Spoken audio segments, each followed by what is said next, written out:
Hi student, welcome back to our channel जिसका कि नाम है रोज एकेडमी, जहां पर टीचर्स आपको दिल और दिमाग दोनों से पढ़ाते हैं। तो बच्चों, हम लोग आप लोग लेकर आए क्लास 10 की आज वो सीरीज जिसमें कि बायो के सेक्टर में लोग आप लोग स्टार्ट करने जा रहे हैं। तो आज बायो सीरीज से हम लोग जो है फर्स्ट चैप्टर शूट करने जा रहे हैं जिसका कि नाम है लाइफ प्रोसेस। तो बच्चों, वीडियो शुरू करने से पहले अगर आप लोग हमारे चैनल पर नए हैं तो चैनल को लाइक शेयर और सब्सक्राइब करना बिल्कुल ना भूलें, जिससे कि आप लोग हमारी आने वाली अगली वीडियो का नोटिफिकेशन बिल्कुल भी मिस ना करें। चलिए वीडियो को बिना किसी देरी के शुरू कर, जिसका नाम है लाइफ प्रोसेस।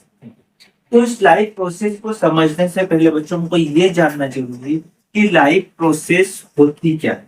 तो अगर सिंपल वर्ड्स में मैं बात करूं तो लाइफ को या किसी भी ऑर्गेनिज्म को अलाइव रहने के लिए जिन मेन कुछ काम करने की नीड है या जिन चीजों के बिना उसकी लाइफ होगी ही नहीं या वो अलाइव बचेगा ही नहीं, उन्हीं को हम लाइफ प्रोसेस कंसिडर करेंगे कि कौन कौन से कैरेक्टर होंगे कि लाइफ को प्रोसेस रखने के लिए नीडेड हो गया, जिनके बिना लाइफ हमारी नहीं चल सकती। ओके, जैसे कि हम लोग बात करेंगे ग्रोथ के बारे में कि जितने भी लिविंग ऑर्गेनिजम्स होंगे उनमें ग्रोथ होगी। ओके, दूसरी हम लोग बात करेंगे न्यूट्रिशन के बारे में कि जो भी अलाइव है, जो भी लिविंग ऑर्गेनिज्म अपनी लाइफ को कंटिन्यू रखने के लिए उसको न्यूट्रिशन चाहिए ही चाहिए। ओके, बॉडी का डेवलपमेंट होगा, ठीक है, रेस्पिरेशन करेंगे, है ना। हम लोग एक गलती करते बेटा, रेस्पिरेशन और ब्रीथिंग को हम लोग सेम ही समझ लेते हैं, जो कि दोनों ही एक डिफरेंट टॉपिक्स है। हम उसके बारे में भी बात करेंगे। और एक्सर्शन यानी एक्सप्रेशन भी बोलते हैं हम लोग उसको, पर उसके बारे में बात करने वाले एक्सर्शन का मतलब है बॉडी से वेस्ट को रिमूव। तो चलिए शुरू करते हैं चैप्टर को बिना किसी देरी के। सबसे पहले हम लोग जो है कोई भी लिविंग ऑर्गेनिज्म है, चाहे वो प्लांट हो आपका या कोई एनिमल हो, ठीक है। तो हम लोगों ने नाइन्थ में बहुत अच्छे से सेल टिश्यूज के बारे में बात की, ठीक।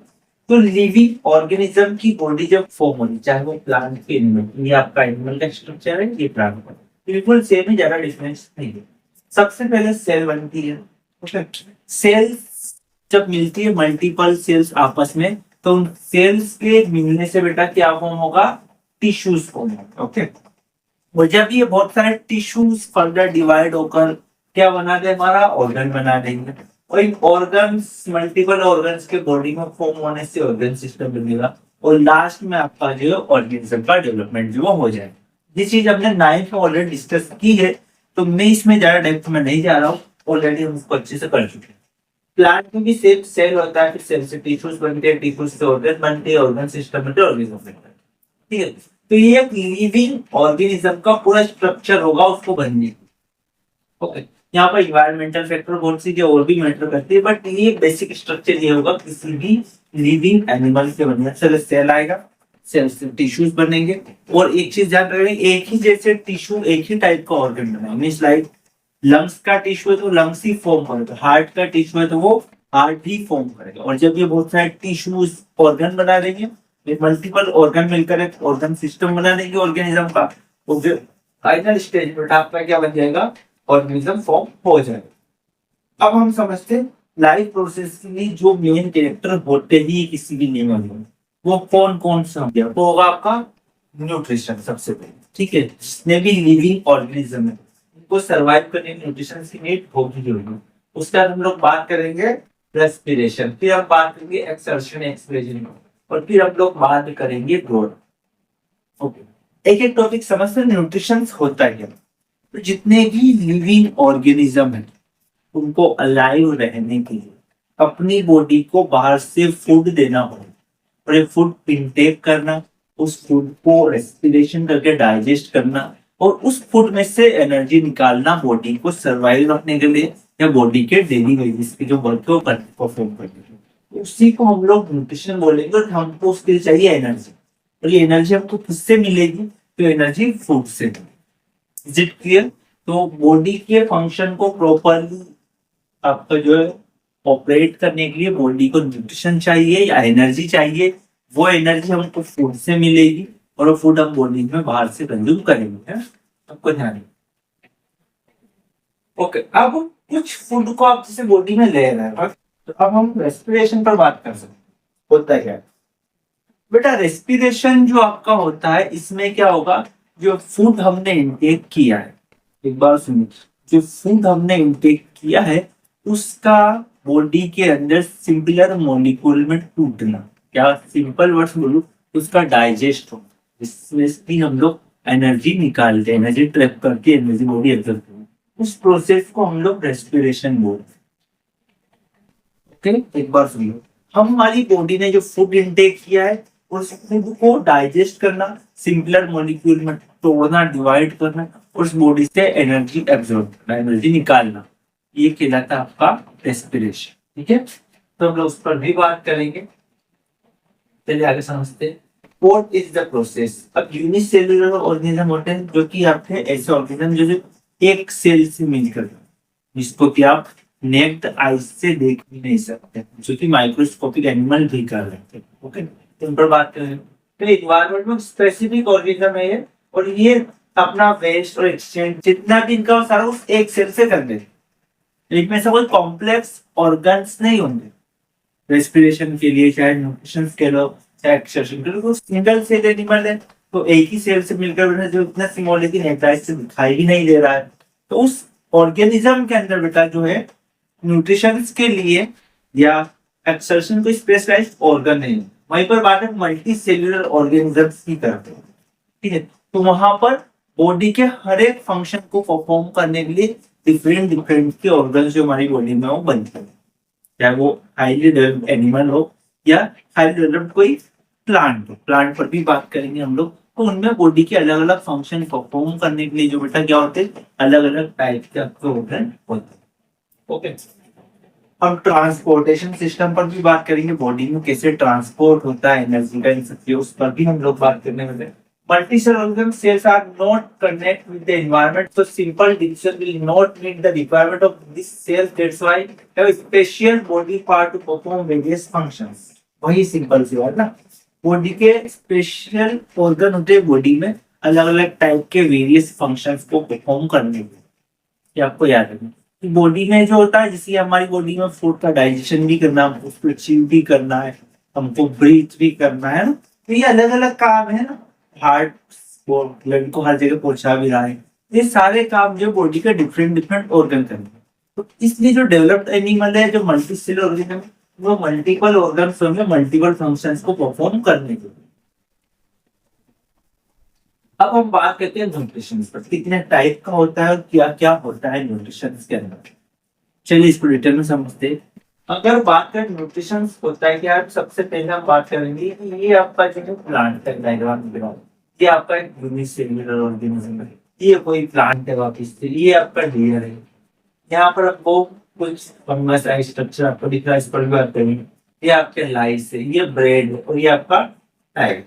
ठीक है, तो हम इन सभी चीजों के ऊपर बात करेंगे कि न्यूट्रिशन तो आपने समझ लिया, अब ये होता कितना टाइप का। तो अगर ब्रॉड लेवल पर बेटा मैं बात करूँ है ना, बड़े पैमाने पर, तो न्यूट्रिशन 2 टाइप का होगा, एक होगा ऑटोट्रोपिक और दूसरा होगा आपका हेटेरोट्रोपिक। उन दोनों चीजों पर भी बात करेंगे क्या होता है, बट यहाँ पर हम समझते हैं कि क्या it is the process of transfer of energy from outside the body to the inside. ठीक है, मतलब सिंपल तो फूड का जो है बॉडी के अंदर लेना, बाहर से फूड जो है हम कंज्यूम कर रहे हैं, बॉडी की इनर साइड फूड को हम खाकर पहुंचा रहे हैं।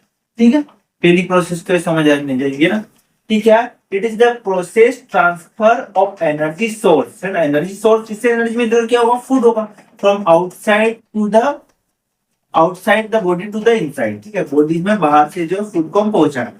ठीक है, और इस टाइप का न्यूट्रिशन अगर सिंपल वर्ड्स में बॉडी में जो होल फूड खा रहे वो होता है हमारा होलोजोनिक।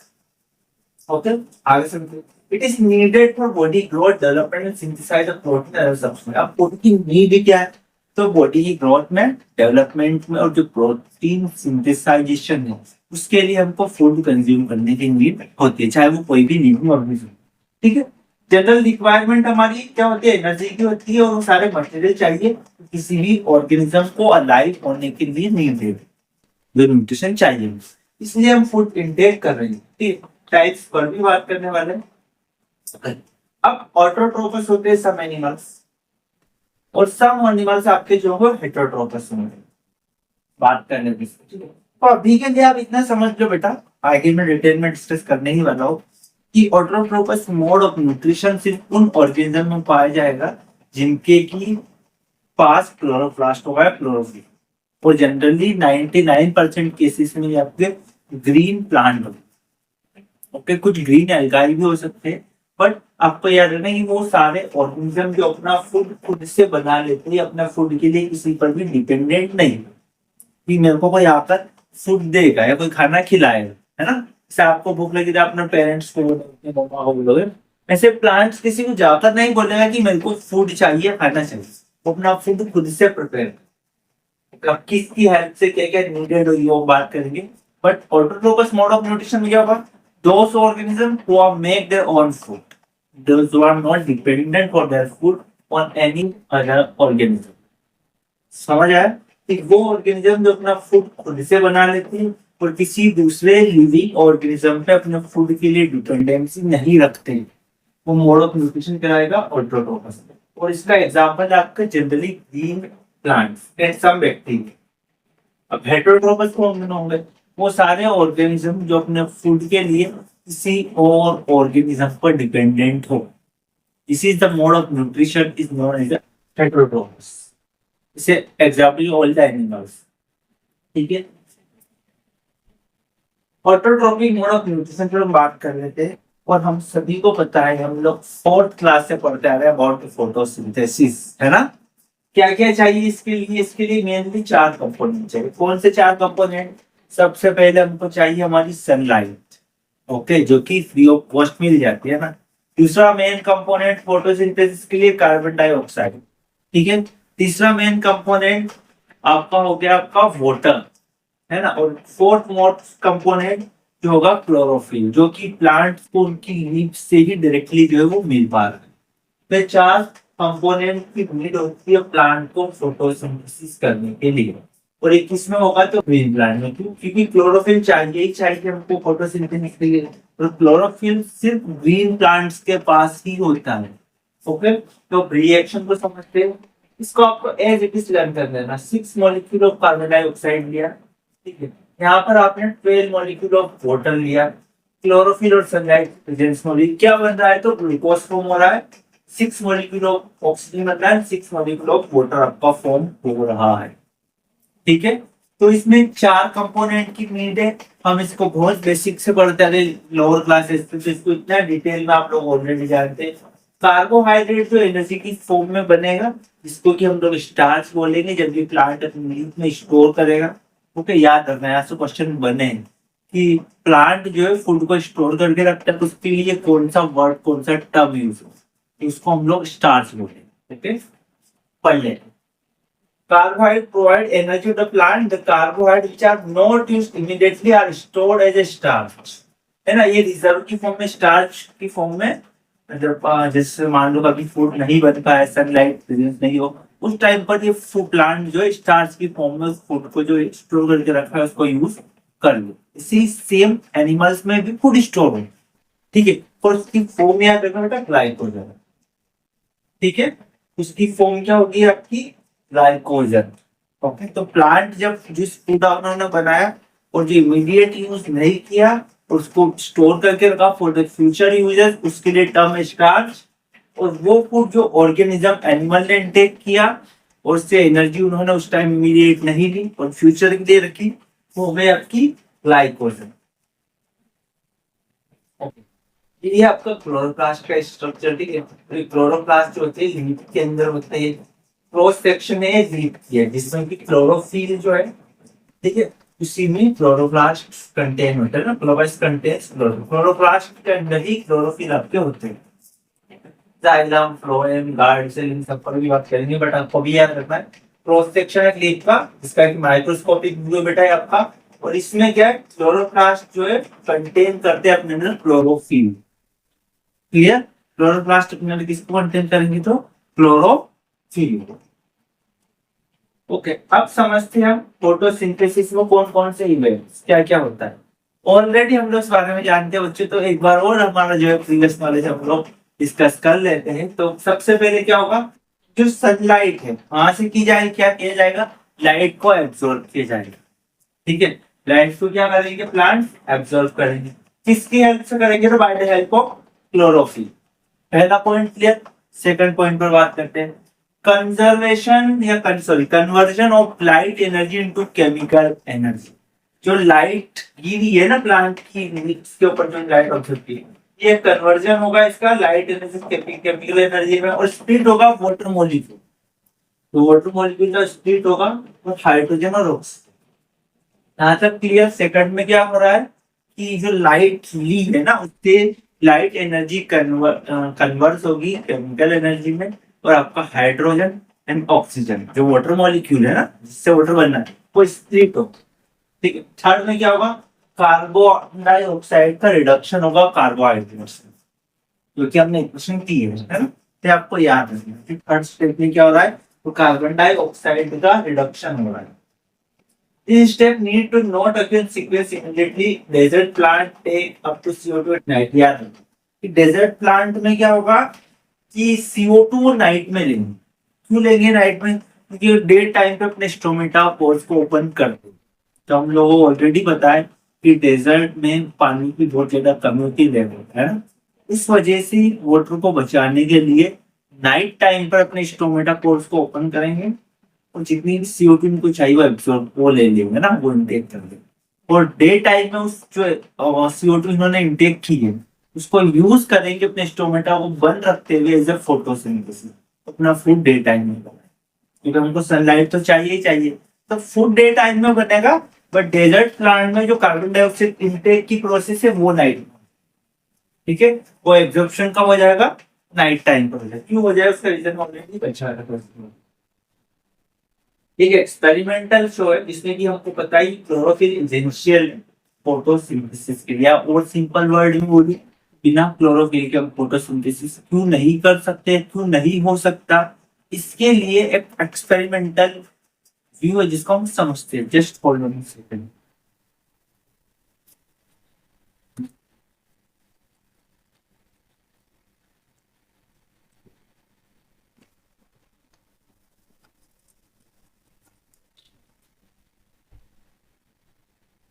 चलिए बच्चों, अब समझते इसको बिल्कुल निकले। ठीक है।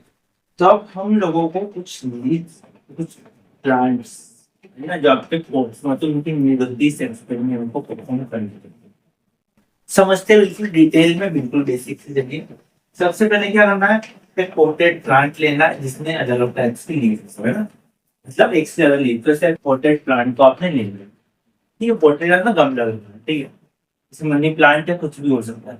ठीक है। Keep it in dark room for 3 days। उसके बाद सेकंड स्टेप क्या करेंगे कि उस पोट को 3 दिन के लिए एक डार्क रूम में हमने बेटा स्टोर करके रखा। ऐसे ही रख दिया डार्क रूम में, उसको निकालना नहीं 3 दिन। आगे क्या किया? इसके बाद में उसको क्यों रखा रूम में? उसका रीजन कि आपको डिस्चार्ज करना था। अभी हमने समझा कि जो एनर्जी वो बचा कर रख लेते जो इमीडिएट यूज में डिस्चार्ज फॉर्म में सेव हो जाएगी, तो उसको यूज कर ले प्लांट अपने आप को जिंदा रखने, है ना, सर्वाइव होने। तो वो डिस्चार्ज करने के लिए वो एनर्जी खत्म हो गया, इसलिए हमने उसको 3 दिन तक रूम में रखा। फिर हमने उसको बाहर निकाला और 6 आवर्स के लिए उस प्लांट उस पोट को हमने सनलाइट में रखा। क्लियर यहाँ तक? फर्स्ट स्टेप में क्या किया हमने? प्लांट लिया, आपका पोटेड प्लांट लिया। सेकंड में क्या, कुछ 3 डेज के लिए रूम में रख दिया। और थर्ड में क्या किया, उसको निकाल कर 6 आवर के लिए हमने जो बेटा सनलाइट में रख दिया। आगे समझते हैं। Plug a leaf and mark the green areas in and trace on a paper. ठीक है। हमने क्या किया, 2 लीफ से आई लीफ को तोड़ा और उसका जो ग्रीन एरिया था है ना, उसको मार्क कर दिया हमने मार्कर से। ना ग्रीन पोर्शन को हमने मार्क करके से हेल्प से ना, और उसको तोड़ कर रख दिया। उसके बाद में क्या, उसको बॉइलिंग वाटर के अंदर डाल दिया, है ना, पानी के अंदर डाल दिया जो गर्म हो रहा है उसके अंदर। ठीक है। फॉर अ फ्यू मिनट, कुछ टाइम के लिए। मतलब क्लियर कि उस लीफ को हमने क्या किया बेटा, कि पानी के अंदर कुछ आवर्स के लिए हमने जो छोड़ दिया, सॉरी कुछ मिनट्स के लिए। आगे समझते हैं। Then immerse in the alcohol in a beaker। उसके बाद उस बीक को हमने निकाला और एक बीकर जिसके अंदर अल्कोहल लगा उसमें डुबो दिया, इसका डीप कर दिया। Place the beaker in a water bath. इसका क्या किया कि उस बीकर को क्या किया हमने, उस जो पानी हम बॉइल कर रहे थे उसके अंदर रख दिया, है ना। तो बीकर वाटर बाथ कराया, वो भी सीधा तो बन रहा है, बॉइल हो रहा है, वो किया। And heat the boil the alcohol. उसका हीट दे द लीफ बिकम कलर। इससे क्या होगा कि आपकी जो लीफ है वो कलरलेस हो जाएगी। Okay, now go on. Chlorophyll is dissolved in alcohol and the alcohol turns green. क्या होगा कि जो क्लोरोफिल था उस लीफ के पास, ठीक है, वो क्लोरोफिल डिसॉल्व हो जाएगा अल्कोहल में और लीफ आपकी कलरलेस हो जाएगी। यहाँ पर इस स्टेप तक आते हैं, आगे समझते हैं। उसके बाद लीफ को हमने क्या किया, आयोडीन सॉल्यूशन दिया जिसको डाइल्यूट में वाटर में पानी पहले से ऐड करना चाहिए। क्या किया कि आयोडीन सॉल्यूशन लिया हमने, डाइल्यूट मतलब पानी, उसमें हमने उस लीफ को कुछ मिनट के लिए छोड़ दिया। अब आप देखो जो ग्रीन एरियाज ऑफ लीफ थे वो डार्क ब्लू कलर में हो जाएगी। It indicate the presence of starch, colourless part of leaf show no information of starch. ठीक है, उसका आपने क्या किया कि इसमें डाला उसको, और जहां पर स्टार्च बचा था, है ना, तो वो कलरफुल हो गए, जहाँ नहीं बचा था कलरलेस पार्ट हो गए। तो वहां से आपको पता चल रहा है कि उस लीफ के पास जो है स्टार्च नहीं, ठीक है, और जिन पार्ट्स पर वो है वहां पर उसका स्टार्च बचा हुआ। आई होप यहाँ तक आपको चीजें समझ आ रही है। ओके, इसको बहुत बेसिक से बेटा हम लोग जो है परफॉर्म कर सकते हैं, ठीक है, तो आपको इतना इसमें स्ट्रेस लेने की नीड नहीं है। और यहाँ से क्वेश्चन पूछते हैं तो हमको बहुत बेसिक सा टॉपिक है, ज्यादा डीप में आपको टेंशन नहीं लेना है। ऑटोट्रोपिक न्यूट्रिशन हम ऑलरेडी पढ़ चुके हैं। एक चीज ध्यान रखना, गैसेस एक्सचेंज को ब्रीथिंग बोलते हैं। जब सिर्फ गैस का एक्सचेंज हो रहा है ना तो उसको ब्रीथिंग बोलेंगे। और जब इस गैस एक्सचेंज तो हो रहा है ना, बट उससे हमारा फूड डाइजेशन हो रहा है, एनर्जी एब्जॉर्प्शन हो रहा है, फूड सिग्नल मॉलिक्यूल में टूटना, वो प्रोसेस आपकी कहलाती है रेस्पिरेशन। दोनों ही प्रोसेस डिफरेंट है। Breathing means exchange of gases and respiration means breaking down of food into simpler molecules. तो आप इसको ध्यान रखो। Okay. ये स्टोमेटा जो दिन अपनी गार्ड सेल होती है ना, गार्ड सेल क्या काम करती है? तो गार्ड सेल जो है बेटा ये रेगुलेट करेगी एंड कंट्रोल करेगी स्टोमेटा की ओपनिंग एंड क्लोजिंग। क्या करेगी? स्टोमेटा की ओपनिंग एंड क्लोजिंग को जो ये अपने लिए यूज करेगी। जब ये बोथ साइड का सपोज एग्जांपल के लिए प्लांट का फिक्सिंग क्वांटिटी में पानी और गैस एक्सचेंज करना है, तो ये अपने साथ वाटर फिल कर लेगी और अपने आप को खुला स्पेस बन जाएगा और एक गार्ड से इसको ओपन कर देंगे ना, इसकी वजह से गैसेस एक्सचेंज इजीली हो जाएगा। और जब भी गैसेस एक्सचेंज हो गया और पानी इनको लगाया प्लांट का जितनी नीड थी उतना ही है या बहुत ज्यादा वाटर इनको इवैपोरेट नहीं करना, उस केस में गार्ड सेल सिस्टम है वो फिर से क्लोज कर देगा। इधर क्लोज स्टोमेटल कोर्स है और ये आपका ओपन है, इसमें गैसेस एक्सचेंज भी होता है, ठीक, और सेम टाइम पर ये वाटर के इवेपोरेट होने को भी ट्रांसपीरेशन है ना, इसको भी कंट्रोल करेगा। ठीक है, तो आपको जान gases extraction leaves through stomata से होगा, फोटोसिंथेसिस में हेल्प करेंगे और ये पूरे surface stem roots and leaves को कंट्रोल करेगा। During this much water is also lost through stomata, और जब भी रिएक्शन हो रही है तो बहुत सा वाटर भी लॉस्ट होगा, है ना, तो आपको ध्यान रखना है। So plant closes stomata when it does not need CO2। जब प्लांट को कार्बन डाइऑक्साइड की नीड नहीं है, इस केस में प्लांट अपने स्टोमेटा को जो क्लोज कर देंगे। क्लियर? चलिए आगे बढ़ते हैं। ये भी एक्सपेरिमेंटल है जिसमें कि हमको ये बताना है कि CO2 एसेंशियल है फोटोसिंथेसिस के लिए। ज्यादा डीप में नहीं है तो समझा, तो दो हमने स्पॉटेड प्लांट लिए और एक जाली इसको कंप्लीटली हमने बंद कर दिया, है ना, मतलब ऐसा क्लोज किया उसको एयर टाइट होते हैं। एक में हमने KOH लिखा। अब KOH क्या होता है? इस जार के अंदर की प्रेजेंट CO2 इसको एब्जॉर्ब कर लेगा। पोटेशियम हाइड्रोक्साइड जो होता है वो कार्बन डाइऑक्साइड को एब्जॉर्ब कर लेगा, ठीक है। और सेकंड जार में हमने क्या किया, इसको विदाउट प्लेसमेंट के साथ प्लांट रखा, इसको भी क्लोज कर दिया। अब हम देखेंगे हमारा फर्स्ट वाला जो था, ठीक है, यहाँ पर CO2 प्रेजेंस नहीं होने से इस प्लांट में आपका फोटोसिंथेसिस नहीं होगा और ये प्लांट मुरझा जाएगा और यहाँ पर इसका स्टार्च जिसने बनाया था वो यूज कर खत्म हो जाएगा, ठीक, और ज्यादा टाइम तक अगर प्लांट की डेथ हो सकती। दूसरे केस में जब आपने इसको रखा तो यहाँ पर जिसके अंदर CO2 बची हुई उससे फोटोसिंथेसिस कर पाए, ठीक है। तो हम देखेंगे जिस प्लांट के पास KOH था, है ना, वो जब उसको आयोडीन सॉल्यूशन में डिप करे तो वहां पर स्टार्च होने से ब्लू कलर आएगा। जिसमें हमने KOH रखा था उसका फोटोसिंथेसिस नहीं होने की वजह से वो लीफ बेटा आपकी स्टार्च को यूज कर लेगी और वहां पर आपको ब्लू कलर दिखाई नहीं देगा। या तो हम कह सकते हैं कि कार्बन डाइऑक्साइड जो है वो फोटोसिंथेसिस के लिए इसेंशियल होती ही है। ओके, क्योंकि ये क्यों था, तो इसने CO2 को एब्जॉर्ब कर लिया, तो प्लांट को नहीं मिल रही। इस केस में प्लांट को मिल रही है ना, इसके अंदर थी वो। तो ये लीफ ब्लू हुई और ये लीफ आपकी कलरलेस, इसमें कोई भी चेंज आपको देखने को नहीं मिलेगा। आगे बात करते हैं हम लोग। Action to source sunlight is essential for photosynthesis. की सनलाइट जो है फोटोसिंथेसिस के लिए बहुत ज्यादा एसेंशियल है। इसके लिए भी एक एक्सपेरिमेंट किया, एक लीफ ली हमने, उसको हमने ब्लैक पेपर से कवर कर दिया, ठीक है, एक पोर्शन। और उसका हमने क्या किया कि इस लीफ को हमने ऐसे ही छोड़ दिया सनलाइट, उसका इस लीफ को हमने तोड़ा, तो इस लीफ को भी हमने आइडियल सॉल्यूशन में टेस्ट, तो हमने देखा कि ये जो सेंट्रल पार्ट बंद था, कवर था, तो यहाँ का सारे स्टार्च और कोई न्यूट्रिशन बनाए थे इसमें यूज कर लिया। उसका ये वाला पोर्शन हमने निकाला था ब्राउन कलर का। तो हम कह सकते हैं कि फोटोसिंथेसिस के लिए सनलाइट भी एसेंशियल है, क्योंकि अब जो पार्ट ऑफ सनलाइट नहीं गिरी, और जब हमने इसका स्टार्च सॉल्यूशन किया, स्टार्च टेस्ट किया आयोडीन सॉल्यूशन के अंदर, तो इसमें चेंजेस देखने को मिला, तो ब्लू कलर का हो गया, बाकी पूरी लीफ आपकी ब्लू होगी, क्योंकि ये ब्राउन हो जाएगा। Okay, autotrophic mode of nutrition है ना, ये आपने बात की कि सिर्फ ग्रीन प्लांट्स में होगा जिनके पास की सनलाइट की नीड है, जिनका क्लोरोफिल है आपका, है ना, जो वाटर मिल रहा ये प्लांट कर लेते, तो वही टाइप है। और एक चीज है नाइट्रोजन इनको चाहिए ग्रोथ के लिए, बट डायरेक्टली एटमॉस्फेयर से नहीं लेते, पर जितनी सोइल और पानी से दे रहे हैं तो ये, पर नाइट्रोजन डायरेक्टली नाइट्रेट से नाइट्रस ऑक्साइड की फॉर्म में लेंगे। नाइट्रोजन जो नाइट्रस की फॉर्म में या ऑक्साइड्स की फॉर्म में, नाइट्रेट्स या नाइट्राइट्स की फॉर्म में लेंगे, ये याद रखना है।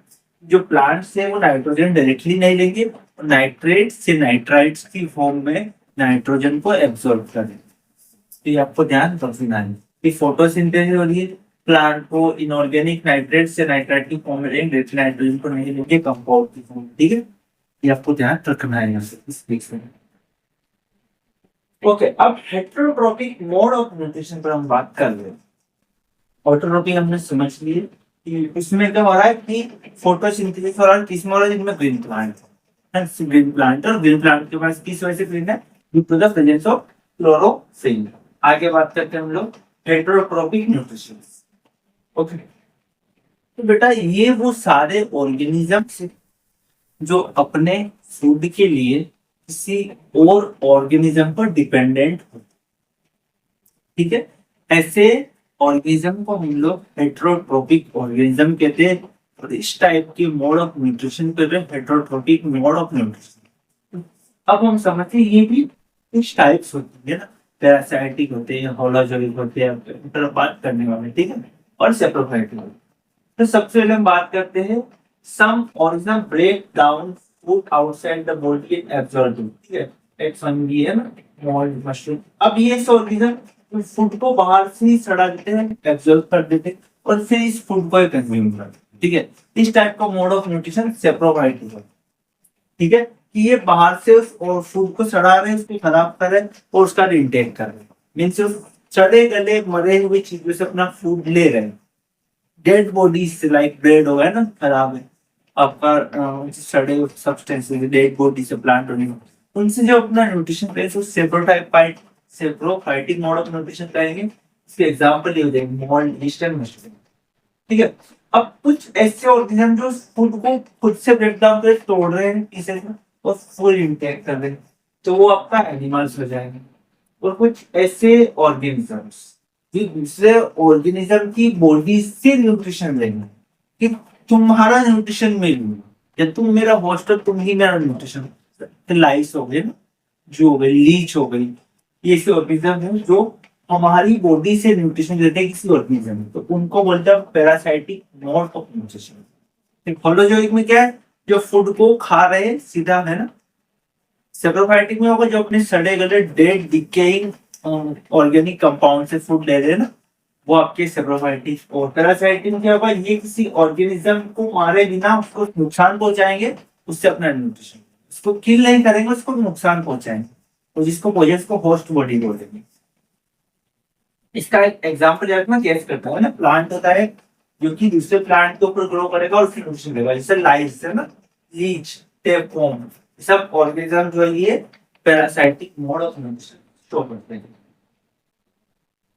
ये कोई हेटरोट्रॉपिक न्यूट्रिशन इसको भी समझते हैं हम लोग, और पैरामीशियम अमीबा की बात करते हैं। ठीक है, अमीबा में सिलोपोडिया होता है, याद रखना इस टाइप का स्ट्रक्चर होता है। एक न्यूट्रिशन को लेकर सिंगल सेलुलर ऑर्गेनिज्म, सिर्फ एक ही सेल होती है उनका, तो इतना वीक नहीं है, सिर्फ फूड को इनटेक करेगा अपने सिलोपोडिया से, एब्जॉर्ब को इस टाइप से बॉडी की इनर साइड कर लेगा और एनर्जी वही पिरामिशियम को ये भी सिंगल सेलुलर एनिमल है, और ये स्ट्रक्चर आपको दिख रहा है इस चीज दिया, ये इसी से ऑर्गेनिज्म अपना न्यूट्रिशन से लेते हैं।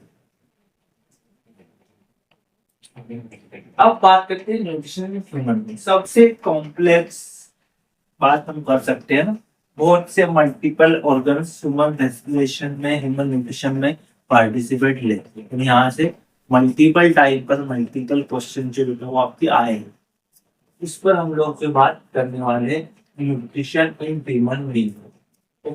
सबसे पहली बात हमारा डाइजेशन ह्यूमन बीइंग्स, वो जब हम फूड को च्यू कर रहे हैं, चबा रहे हैं, वहीं से स्टार्ट हो रहा है।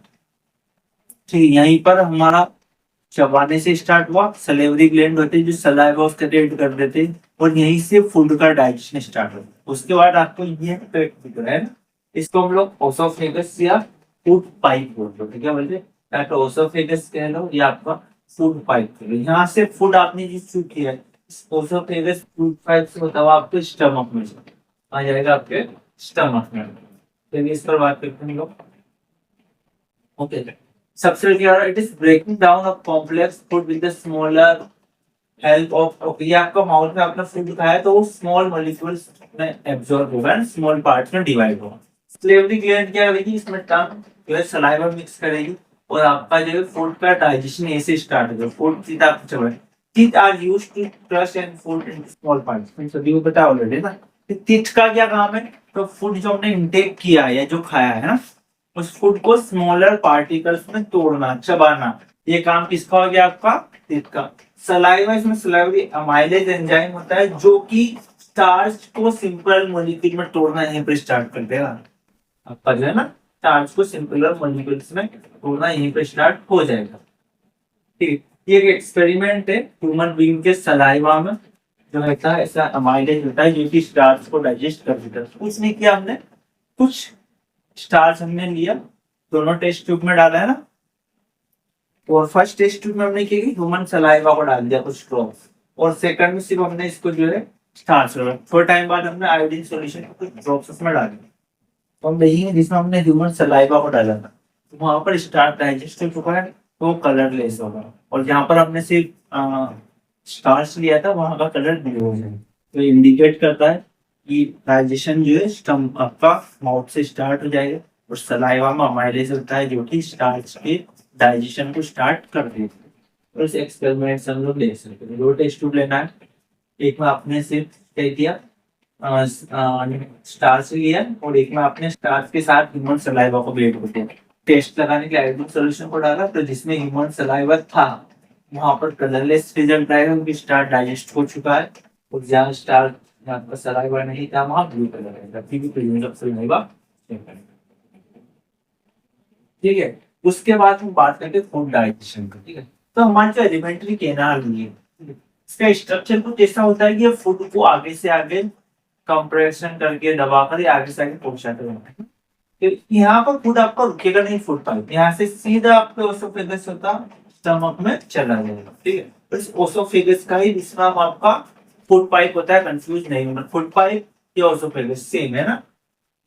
स्टोमक एक लार्ज ऑर्गन है हमारी बॉडी का, जिसके पास की कॉन्ट्रैक्शन और रिलैक्सेशन की पावर होती है। आपको कंप्रेस भी कर सकता है और कॉन्ट्रैक्ट भी कर सकता है। जब फूड स्टोर होता है इसके अंदर, इतना आपको फैला लेता है। ठीक है, और क्या डाइजेस्टिव जूस बनाता है अपने साथ, तो सीएल गैस्ट्रिक जूस ये बनाएगा। ठीक, इस पर हम बात कर रहे हैं आगे। ओके, अब फूड डाइजेशन होता है कैसे। ठीक है, स्टमक की वॉल अपने साथ गैस्ट्रिक ब्लेंड को रखती है। ठीक है, आपकी जो स्टमक की वॉल है इनर साइड, उसके पास क्या होता है गैस्ट्रिक ग्लैंड्स, और ये क्या करते हैं, दो काम करते हैं, हाइड्रोक्लोरिक एसिड और पेप्सिन रिलीज करते हैं। Hydrochloric acid and pepsin. ठीक है, अब ये जो पेप्सिन होता है ना, ये प्रोटीन डाइजेशन एंजाइम होता है। प्रोटीन को डाइजेस्ट करना यहाँ पर स्टार्ट हो जाता है, प्रोटीन का डाइजेशन आपका स्टार्ट करने में हेल्प करेगा, है ना। उसके बाद HCl क्या करेगा, मीडियम को एसिडिक बना रहे, इससे कि या तो कोई बैक्टीरिया कोई हार्मफुल सब्सटेंस आपको फूड के साथ स्टमक तक पहुंचा तो उसको किल कर देंगे ये लोग, ठीक है, और आपका फूड जो है जल्दी से डाइजेस्ट हो जाएगा, हार्मफुल बैक्टीरिया को भी ये मार देंगे, ठीक है। म्यूकस भी बनेगा यहाँ पर, म्यूकस क्या करेगा, वो आपकी स्टमक की इनर वॉल जो है उसको प्रोटेक्ट करेगा, म्यूकस एसिड के इफेक्ट से।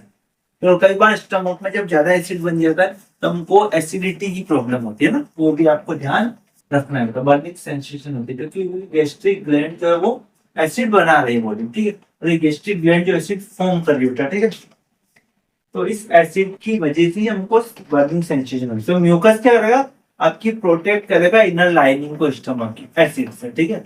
तो कई बार एसिड जब ज्यादा बन जाएगा तो बर्निंग सेंसेशन होगा, और इसी को हम लोग एसिडिटी के नाम से जानते हैं।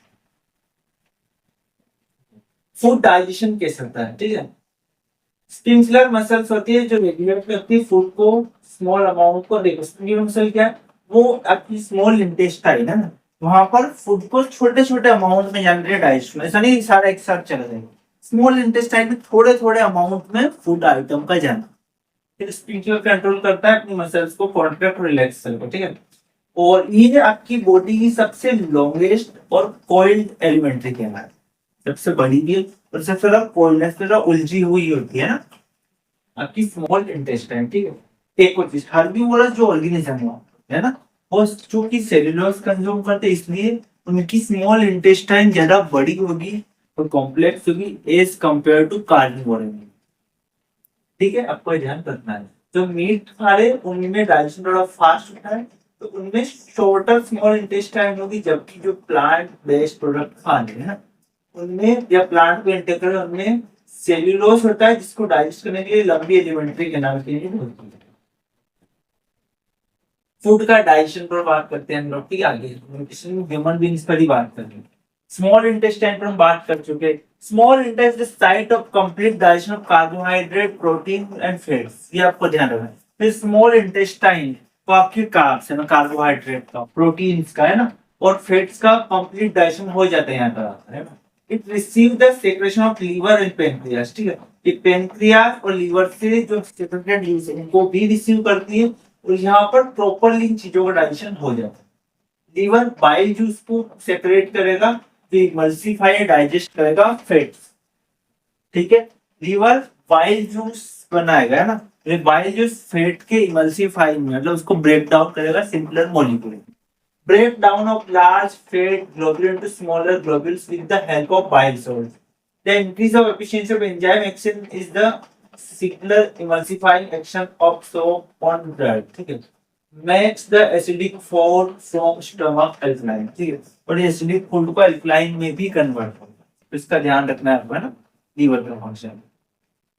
अब हम लोग बात पेनक्रियास, ये ट्रिप्सिन हार्मोन बना है, ट्रिप्सिन याद रखना, ट्रिप्सिन बनाएगा जो कि प्रोटीन को डाइजेस्ट करेगा, इसको प्रोटीन को, और लाइपेज जो कि इमल्सिफाइड करेगा फैट्स, ठीक है।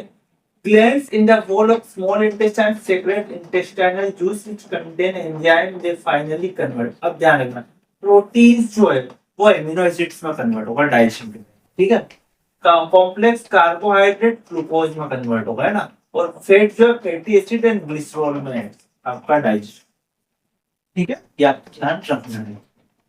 Digest food is taken up by the walls of the intestine, ठीक है, डाइजेस्टेड फूड है वो कौन लेगा, आपकी इंटेस्टाइन की वॉल्स को ले लेगी, इंटेस्टाइन वॉल्स को ले लेगी। आगे बात करते हैं, inner lining of small intestine has many finger like, आपकी स्मॉल इंटेस्टाइन उसमें जो फिंगर लाइक प्रोजेक्शन होते हैं पूरे इंटेस्टाइन के, ठीक है, इसको हम विलाई बोलते हैं या विली भी बोलते हैं, ठीक है। तो स्मॉल इंटेस्टाइन के अंदर कुछ फिंगर लाइक दिया, स्मॉल इंटेस्टाइन में इसकी फिंगर लाइक प्रोजेक्शन होगी दोनों वॉल्स, ठीक है, इसको हम विलाई बोलते हैं। ये सरफेस एरिया और एब्जॉर्प्शन को इंक्रीज करता है, ठीक, ये एब्जॉर्प्शन ऑफ सरफेस एरिया को इंक्रीज कर देगी विलाई, जिससे न्यूट्रिशन को एब्जॉर्प्शन और अच्छे से हो सकता है, ठीक। Villi contain blood vessels which take the absorb food to the cell, और विलाई का ब्लड वेसल्स होती है जहां से एब्जॉर्ब फूड, एब्जॉर्ब एनर्जी को ये लोग जो है एब्जॉर्ब कर लेते हैं, ठीक है। In cells it tries to obtain energy, build up new tissues and repair old tissues. इससे क्या होगा, जब कि न्यू टिश्यूज को बिल्ड करने में हेल्प मिलेगी और ओल्ड टिश्यूज को रिपेयर कर पाए। आई होप समझ आ रहा हो कि जो अंडा जो डाइजेस्टेड फूड यहाँ से एनर्जी प्रॉपर ट्रैप हो रही है ना, तो विलाई में जाने के बाद विलाई लाइक प्रोजेक्शन है, ब्लड वेसल्स होती है और ये ब्लड वेसल से एनर्जी एब्जॉर्ब कर लेता है और ये एनर्जी एब्जॉर्ब की गई है। इसका दो काम है, आपके न्यू टिश्यूज की ग्रोथ में और ओल्ड टिश्यू के रिपेयर में हेल्प में।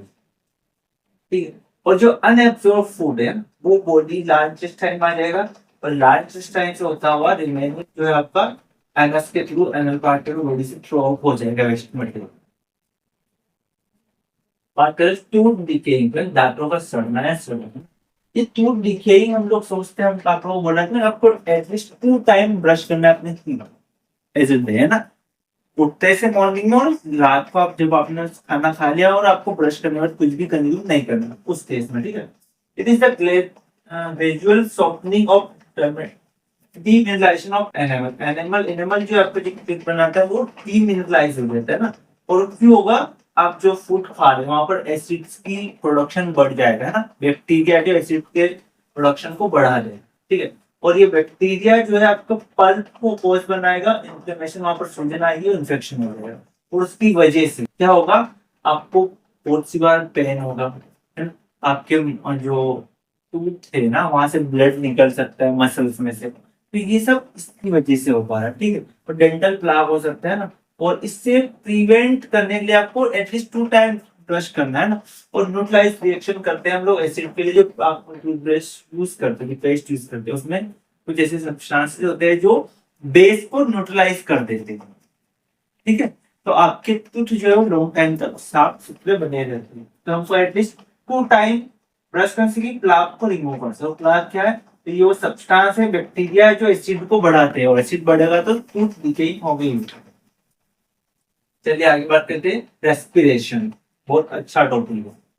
ओके, तो रेस्पिरेशन का मतलब मैं ऑलरेडी समझा चुका हूँ कि जो फूड हमने कंज्यूम किया उसका सिंपलर मॉलिक्यूल में टूटना और उससे एनर्जी निकालना। ठीक है, ये कहलाता है रेस्पिरेशन। रेस्पिरेशन 2 टाइप है, aerobic and anaerobic. Aerobic respiration वो रेस्पिरेशन है जो कि ऑक्सीजन की प्रेजेंस में हो रहा है, that's it. Aerobic respiration rate take places in the presence of oxygen. Anaerobic respiration क्या है, ऐसा respiration जो कि एयर या ऑक्सीजन की एब्सेंस में हो रहा है या जहां पर ऑक्सीजन की नीड ना हो गया anaerobic respiration. Some organisms use oxygen to break down glucose into है ना and CO2 and water, and some do not use oxygen. ठीक है, experiment to prove release of CO2 during respiration human being जो respiration में CO2 release करते हैं और O2 intake करते हैं। इसका एक्सपेरिमेंटल रिव्यू है, क्या किया हमने, बहुत बेसिक सा है और इसका हम ऑलरेडी बात कर चुके हैं प्रीवियस क्लास में, एक बार थोड़ा समझ लेते हैं। सबसे पहले take some freshly prepare lime water in 2 test tube, 2 test tube ली और दोनों में अपने लाइम वाटर जो अभी अभी हमने बनाया उसको ले लिया। ठीक है, in one blow air through lime water it immediately turns lime water milky। हमने एक में क्या किया, इमीडिएट हमने सांस लिया ना, तो हम देखेंगे जब हम उसमें ब्लो आउट करें हमारी एयर, हमारी ब्रीथ की, तो देखेंगे वो जो पानी हो मिल्की वाइट हो जाएगा। ठीक है, in other test tube pass air using syringe, और दूसरी टेस्ट ट्यूब में सिरिंज की हेल्प से पास की, तो वहां पर उसमें कोई भी आपको कलर चेंज नहीं हो रहा। ठीक है, तो हम देख समझ पा रहे हैं कि हमारी बॉडी से हम ऑक्सीजन को छोड़ रहे हैं ना, सॉरी गैस को रिलीज कर रही थी CO2, इसमें क्या CO2 होती है रेस्पिरेशन, तो यहाँ से हम लोग अज्यूम कर सकते हैं। ठीक है, 2 टेस्ट ट्यूब ली, लाइम वाटर लिया, दोनों में इमीडिएट बना हुआ, एक में हमने एक्सेल किया, ठीक है, तो उसका कलर मिल्की हो गया, और दूसरे में हमने इंजेक्शन सीरीज से किया तो कोई भी चीज देखने को नहीं मिला। ये एक और चीज है कि CO2 रिलीज होती है ड्यूरिंग रेस्पिरेशन और हीट में ना, बैक्टीरिया है उसको हम लाइम वाटर के अच्छे तो यहाँ पर भी आप देख सकते हैं, ये हमने ऑलरेडी किए। ठीक है, एनाएरोबिक रेस्पिरेशन की बात करनी होती है, इन पहले समझ लो ब्रेक डाउन पे ग्लूकोज का ग्लाइकोजन पायरुवेट एसिड में साइटोप्लाज्म। ठीक है, अब एनाएरोबिक रेस्पिरेशन पर हम लोग बात कर रहे हैं। सबसे पहली चीज बेटा, ये respiration in the absence of oxygen, पहली चीज ये क्लियर कराओ कि वो रेस्पिरेशन जो ऑक्सीजन की एब्सेंस में हो रहा है। ठीक है, कि वो रेस्पिरेशन जो कि ऑक्सीजन की एब्सेंस में हो रहा है। चलिए समझते हैं। It is the respiration the absence of air, it release less energy, यहाँ पर एनर्जी कम रिलीज है। Second, in heat the pyruvate is converted to ethanol, pyruvate जो है वो आपका इथेनॉल है ना, अल्कोहल में कन्वर्ट होगा और आपकी CO2 बनेगी। ठीक है, और ये आपकी फर्मेंटेशन, आपकी यहाँ पर रिएक्शन देखने को आपको मिलेगी। ठीक है, so next comment, sometime when there is a knocks in our muscles the pyruvate break down into lactic, और कई बार जब आपकी आप तेज रन करते हो आपकी जो लेग्स में पेन होता है ना, तो ये इसी वजह से होती है, ऑक्सीजन नहीं होती है हमारे पास, है ना, तो पाइरुवेट जो था वो लैक्टिक एसिड में ब्रेक डाउन हो जाएगा और इसकी वजह से हमको पेन होता है। ये याद रखना इंपॉर्टेंट है ना। Sometime when there is a knocks in our muscles, cells the pyruvate break down to lactic acid. This build up lactic acid in muscles during sudden activity cause cramps. Cramps आ जाते ना body में, वो इसी वजह से आते बेटा, है ना, कि कभी ऑक्सीजन में बॉडी प्रॉपर ऑक्सीजन नहीं है सेल्स के पास और हम फिर भी वर्क करवा रहे, तो पायरुवेट जो होता है बॉडी में वो ब्रेक डाउन हो जाएगा लैक्टिक एसिड में और हमको पेन होगा और बॉडी क्रेम्स आपको देखने को यहाँ पर मिलेंगे in that case. So anaerobic respiration के और कुछ एग्जांपल है। ठीक है, तो it is the respiration in presence of air oxygen, aerobic वाला it release much energy, here pyruvate break down to oxygen in the mitochondria. ठीक है, इसमें पायरुवेट ब्रेक डाउन होगा एनर्जी में माइटोकॉन्ड्रिया के अंदर और आपकी 3 CO2 मॉलिक्यूल्स निकलेंगे और वाटर आपका यहाँ पर निकलेगा।